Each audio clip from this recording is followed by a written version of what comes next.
এজন অভিভাৱক হিচাপে আপুনি এজন চাইল্ড কাউন্সিলৰ পৰা কি লাভৱান হ'ব পাৰিব? যদি আপুনি দেখে যে আপোনাৰ বাচ্চাই সৰু সৰু কথাত বহুত এগ্ৰেছিভ বিহেভিয়াৰ দেখুৱায়, খং উঠি যায় আৰু টেন্ট্ৰামত গুচি যায়, তেতিয়াহ'লে এজন চাইল্ড কাউন্সিলৰে আপোনাক হেল্প কৰিব পাৰিব। নাম্বাৰ 2, যদি আপুনি দেখে যে আপোনাৰ বাচ্চাজনে পঢ়া-শুনাত মনোযোগ দিব পৰা নাই, সেই ক্ষেত্ৰত এজন চাইল্ড কাউন্সিলৰে আপোনাৰ ল'ৰা-ছোৱালীক পঢ়া-শুনাত মনোযোগ বঢ়াবলৈ হেল্প কৰিব পাৰে। নাম্বাৰ 3, আপুনি যদি দেখে যে আপোনাৰ বাচ্চাটো আন বাচ্চাতকৈ অলপ বেলেগ ধৰণৰ, তেতিয়াহ'লে এজন চাইল্ড কাউন্সিলৰ ওচৰত গৈ পেলাই কাউন্সিলিং কৰি লোৱাটো অতি ইম্পৰ্টেণ্ট, কিয়নো আজিকালি ADHD আৰু অটিজম এফেক্টেড চিলড্ৰেনৰ সংখ্যা বহুত বাঢ়ি গৈ আছে।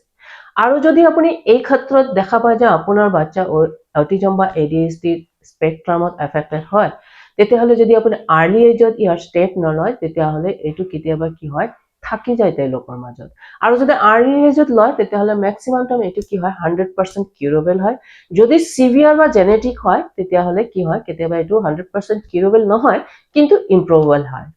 আৰু নাম্বাৰ 4, আপুনি যদি দেখা পায় যে আপোনাৰ বাচ্চা ভিৰ এৰিয়াত বা সামাজিক নহয়, তেতিয়াও আপুনি আপোনাৰ বাচ্চাক কেনেকে ছেফ ৰাখিব পাৰিব সেই পৰিস্থিতিবিলাকৰ পৰাও, যাতে তেওঁলোকে লাজত নপৰে বা তেওঁলোকে আনছেফ ফিল নকৰে, এজন কাউন্সিলৰে আপোনাক হেল্প কৰিব পাৰিব এই ক্ষেত্ৰত।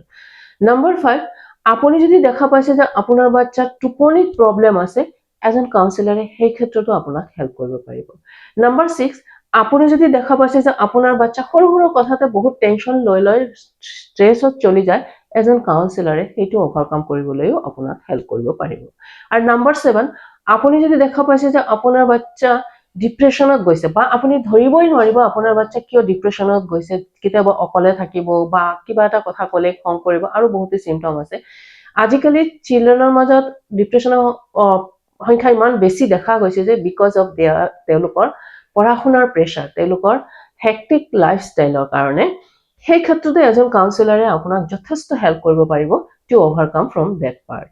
আশা ৰাখিছোঁ এই ভিডিঅ'খনৰ দ্বাৰা আপোনালোকৰ বহুতেই উপকৃত হ'ব। গতিকে আপোনাৰ প্ৰয়োজন নহ'ব পাৰে এইখন ভিডিঅ', কিন্তু বহুতৰ এইখন এনেকুৱা ধৰণৰ ভিডিঅ' বহুত দৰকাৰী, সেইকাৰণে মই আপোনালোকক ৰিকুৱেষ্ট কৰিছোঁ যিমান পাৰে ভিডিঅ'খন শ্বেয়াৰ কৰক। থেংক ইউ ফৰ ৱাচিং মাই ভিডিঅ'।